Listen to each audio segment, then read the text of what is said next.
Céad Míle Fáilte.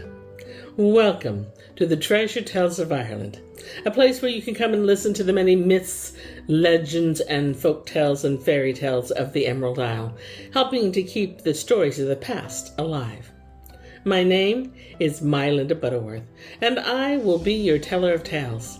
I hope you'll join me each week for new stories, and if you enjoy my work, please like, comment, and subscribe so you don't miss an episode. Additionally, be sure to explore my other story collections for more tales.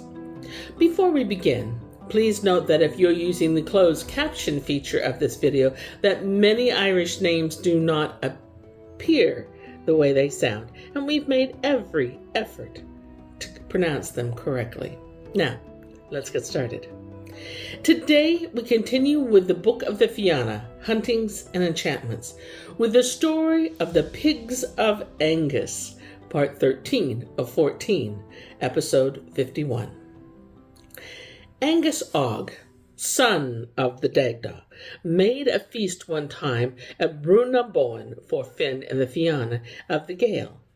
100 of them were in it, they wearing green clothing and crimson cloaks, and as to the people of Angus' house, it is clothing of red silk they had.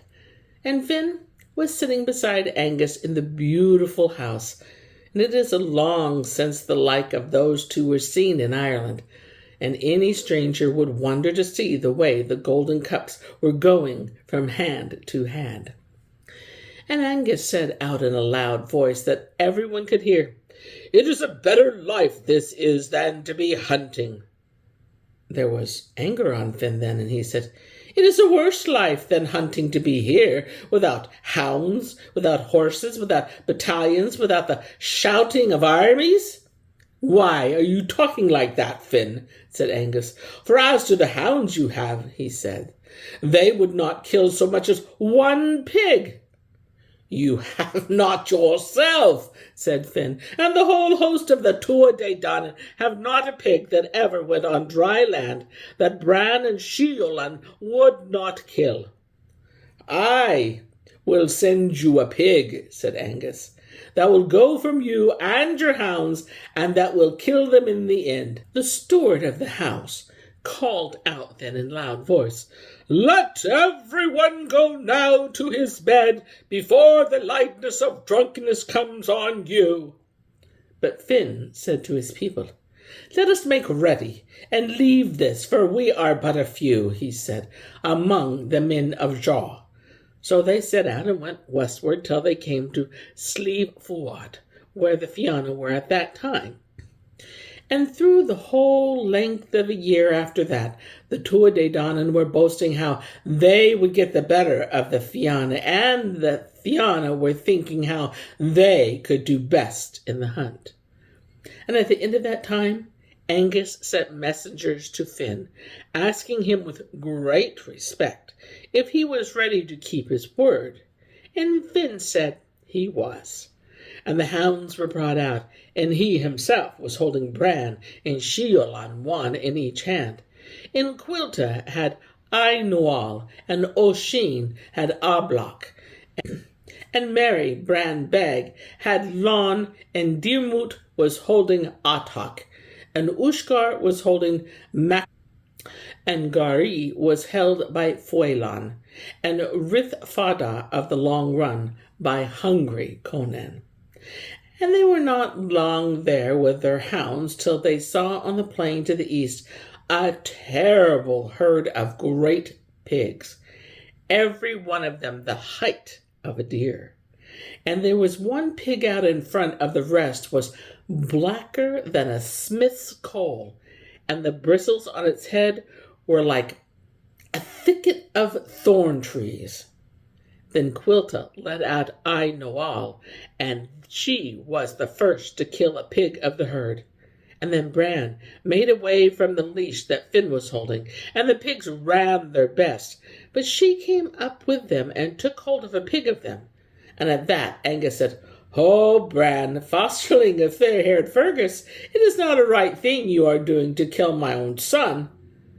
But when Bran heard that, her ways changed, and it was like an enemy she took hold of the pig, and did not let it go, and held her breath back and kept it for the Fianna. It was over Slieve Cua the hunt went, and Slieve Cot, and from Moy Cove to Cruachan, and to Fionn Acvarec, and to Phineas.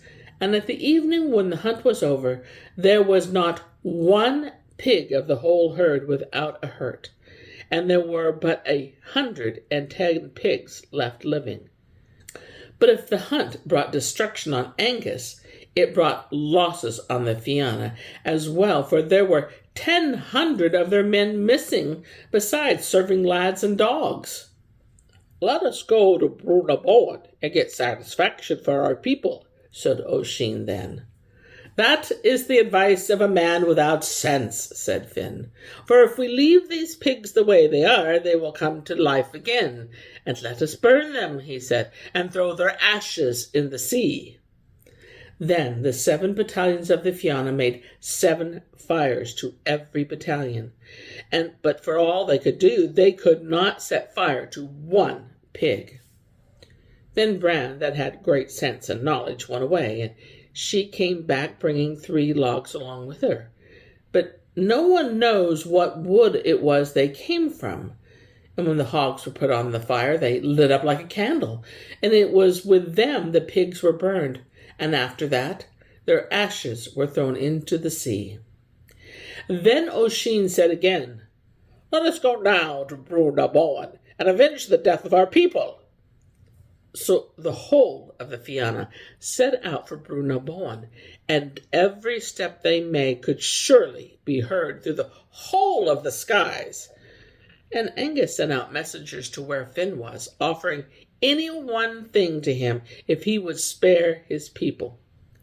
"I will take no gift at all from you, Angus of the slender body," said Finn, "so long as there is a room left in your house, north or east, without being burned."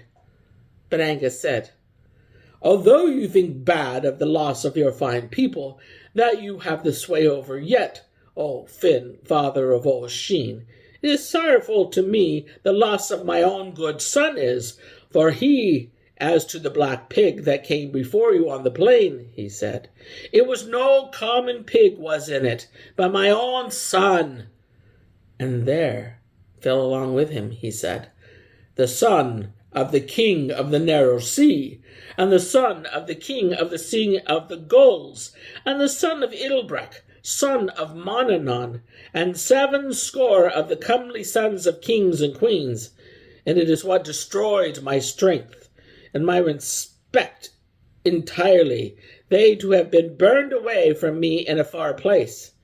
And it is a pity for you, sweet daring Bran," he said, "fosterling of Fergus of the 30 woods and plains, that you did not do something worth praise before killing your own foster brother.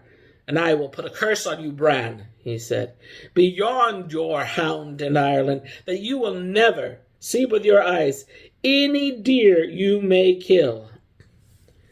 There was anger on Finn when he heard that, and he said, "If you put a curse on Bran, Angus, there will not be a room left east or west in the whole of your great house without being burned." "If you do that," said Angus, "I will put trees and stones in front of you in every battle, and I will know what number of men you have in your armies," he said, looking at them through my ring. Then Oisin, that was wise, said, "It is best to you to agree between yourselves now. Let us be helpful to one another," he said, "and pay whatever fines are due." So they agreed to that, and they made peace, and gave children to be fostered by one another, a son of Finn's to Angus, and a son of Angus Og to the Fianna. But for all that, it is not very friendly to Finn Angus was afterwards, at the time he was following after Diarmut and Grania through the whole length of Ireland. And here's where I end my tale for today, but I'll be back with more tales. Many more tales. Until then, my friends, enjoy the journey. Slán go fóill. Bye for now. If you enjoy this story, please give us a thumbs up and comment.